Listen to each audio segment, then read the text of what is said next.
Наннан бас тартса, ағзада қандай өзгерістер болады? Видеоны соңына дейін қараңыз.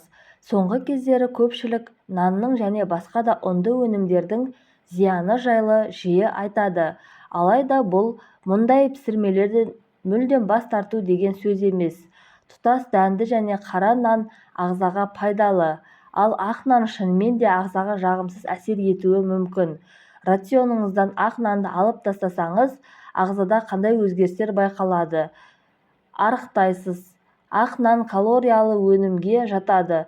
Оның энергетикалық құндылығы 100 грамм өнімге 200-300-ден ккалға дейін өзгереді. Оның ішінде шамамен 2 грамм ғана жасұнық, ал қалғандары ішке бөксеге май болып жиналады екен.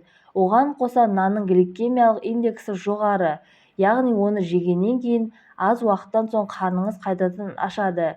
Екінші, теріңіздегі бөртпелер кетеді. Тері жағдайы көбіне рационға байланысты.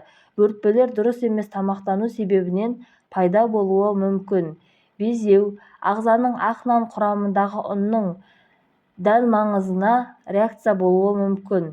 Бөртпе әдетте бетке шығады, сондықтан косметологқа барар алдында бірінші рационыңызды дұрыстап көріңіз. Ақ нан мен ұнды өнімдерден бас тартсаңыз, бетіңіз тазаруы мүмкін. Үшінші, ас қорыту жүйелері жақсарады. Глютен артық болса, ас қорыту жүйесі проблемалары туындауы мүмкін. Себебі глютен ішектегі жасушалардың тұтастығын бұзады. Біздің ағзамыз үшін маңызды элемент тағамдық жасұнық. Ол ақ нанда болмайды. Жасұнықтың көп мөлшері тұтас дәнді қара нанда болады екен.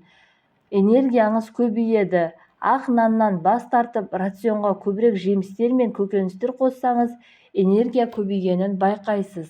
Сондай-ақ рационға түрлі жармалар қосыңыз. Олар ағзаның жалпы жағдайын ретке келтіруге көмектеседі.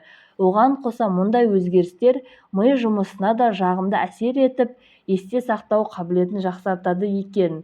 Одан кейін тәуелсіздіктен арыласыз.